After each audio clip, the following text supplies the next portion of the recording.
तरीके का है कि बच्चे ने कैसा अचीवमेंट करा? सबसे पहले मैं बताना चाहूँगा कि बच्चे का अचीवमेंट है कि सबसे जो 3 साल की उम्र है, जिस उम्र में बच्चा सिर्फ बोलना सीख पाता है, उस उम्र में बच्चे ने हमारा जो रिकॉर्ड बनाया है वर्ल्ड में, हमारे बॉम्बे का नाम रोशन किया है। उसमें रिकॉर्ड इसने ये बनाया है कि इसने इतनी छोटी सी उम्र में एस्ट्रो एक्सपर्ट का खिताब जो होता है वो वर्ल्ड लेवल पे इसने हासिल किया है। थोड़ा उसको बताता हूँ एस्ट्रो एक्सपर्ट होता क्या चीज़। हम जो कह सकते हैं ना कि जैसे जनरली बच्चे को जो कुछ क्वेश्चन पूछे गए थे हाई लेवल के कॉम्प्लेक्स टेक्निकली, जो कि एस्ट्रो रिलेटेड थे यानी खगोल विज्ञान के लिए, वो बच्चे से पूछे गए जिसमें उसने हर जवाब को बहुत ही सटीक तरीके से दिया। क्वेश्चन कुछ ये सबसे अच्छी बात यह है कि इसमें कोई मेमोरी वाले क्वेश्चन नहीं थे कि कितने प्लैनेट होते हैं या किस प्लैनेट का क्या नाम है। इससे इस तरह के क्वेश्चन पूछे गए थे जो कि उसकी रीजनिंग लेवल को और उसका आईक्यू लेवल को जो हम भी नहीं जानते वो बता सके। जैसे कि सर्वाइवल लेवल, जैसे बच्चे से अगर आप पूछेंगे ना कि बेटा आप जैसे स्पेस में जाते हैं, तो जैसे कि आप सोचिए कि बेटा सर्वे पूछेंगे, हम पूछ सकते हैं कि बेटा अगर जुपिटर पे जाएंगे तो क्या वहाँ पे बेटा बताओ बेटा सुनो, जुपिटर पे जाएंगे तो क्या वहाँ पे खड़े हो सकते हो?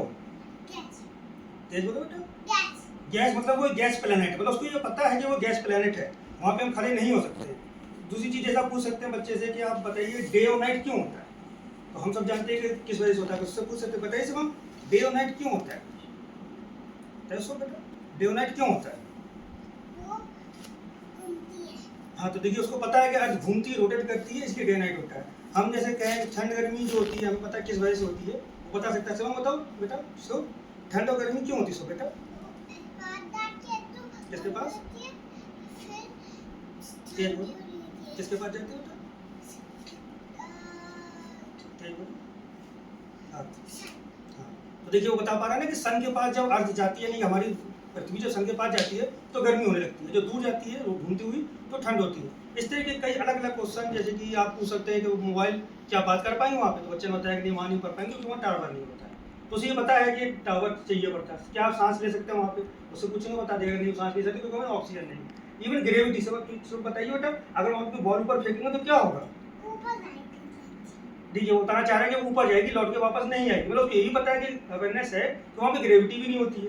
तो इस तरह के रीजनिंग जो क्वेश्चन थे ना, जो एक आम इंसान नहीं जानता वो उसको बता पा रहा है। जैसे अभी हम सोचते हैं बच्चे, हम तो छोटे थे ना, हम लोग क्या करते चंदा मामा है, मतलब उनको एक जस्ट कुछ ऐसी ऑब्जेक्ट समझते थे। एक उसको पता है बेटा बताइए चंदा मामा जो मून है उन पर लाइट कैसे आती है? देखिए उसको ये पता है कि सन के रिफ्लेक्शन से उस पर लाइट आती है, वो हमारी धरती पे आती है। तो इस तरह के लेवल के क्वेश्चन उससे जब पूछे गए ना, तो इसके बेस पे उसे माना गया कि इतनी सी छोटी उम्र में जो एक बड़े बच्चे भी नहीं जान पाते हैं वो भी उसने जवाब दिया है, तो उसके बेस पे उसको एस्ट्रो एक्सपर्ट यानी खगोल शास्त्र का एक्सपर्ट माना के उसको ये अवार्ड दिया गया अवार्ड। जो ये ड्रेस है वो आप किसकी ड्रेस पहने हो? क्या संदेश है ड्रेस का?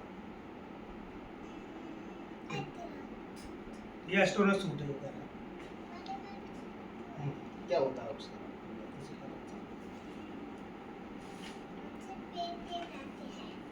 रेड प्लेटम कौन सा? रेड प्लैनेट का क्या होता है? मार्स यानी मंगल ग्रह। हमारी गैलेक्सी का नाम क्या है? मिल्की। कैसा अचीवमेंट लग रहा है आपको यार जो बच्चे ने? अचीवमेंट की हम अगर आपको बताएं तो आप सोच रहे होंगे कि ये कि ऐसा कैसे हुआ, मैं आपको ये शेयर करना चाहता हूँ। तो ये हमारे बच्चे को जो बचपन से देखा तो मैं ऑब्जर्व किया था कि बचपन से इसके अंदर कुछ ऐसे एस्ट्रोनॉमी जो ऑब्जेक्ट होते हैं ना, जैसे तारों को देखना या पृथ्वी की चीज़ों को, ग्लोब को देखना बड़ा पसंद था। फिर मैं ये कहना चाहूँगा शायद इसलिए इसके अंदर आया, तो ये हमारे देश का खून है, हमारे डीएनए जो हमारे ऋषि मुनि थे ना एक समय में, उन वो हमारा जो उस समय एस्ट्रो का ये कहते हैं ज्योतिष शास्त्र का एक विश्व गुरु हुआ करता था, और आज भी है ऑब्वियसली। अगर हम बात करी जाए कि जैसे आज के समय एक समय था जब दुनिया में लोग चट्टी में आना करते थे, उस समय तमिलनाडु में एक टेम्पल है, वहाँ पे आप जाके देखिए जो 12 अवतार है विष्णु जी का, उनकी सूंड में ग्लोब करके रखी हुई है। मतलब हमारे ऋषि मुनियों को पता था कि दुनिया गोल कलर होती है। इतना नहीं, आप जैसे मैं इस समय अंगूठी पहने हो देखिए आप, ये पीले कलर की है। तो ये पीली क्यों है? क्योंकि हम उस समय जानते थे कि जुपिटर जो होता है वो बृहस्पति ग्रह पीले रंग का होता है, इसलिए पीले रंग की थी। तो इस तरह की कई चीज़ें हैं जो हमारे ऋषि मुनि बहुत पहले से जानते थे, कोई नई चीज़ नहीं है। अंत में जो हम कहते हैं ना कुंडली बनती है, इसको अगर आप टेक्निकली मोबाइल से देखोगे ना तो आपको पता चल जाएगा ऐसा होता है। तो उन चीज़ों को ही वही खून मेरे बच्चे के अंदर भी शायद आया हुआ है, और ये देश के लिए हमारे लिए सौभाग्य की बात है कि इस तरह के बच्चे के अंदर ये टैलेंट इनबिल्ट बचपन से ही था, जिसको आज ये इसने हमें एक दिखाया साहब। तो प्लेटम पे कैसे जाते हैं अपन? कैसे जा सकते टैलेंट पे जाते हैं कैसे हैं? एक पुश करो।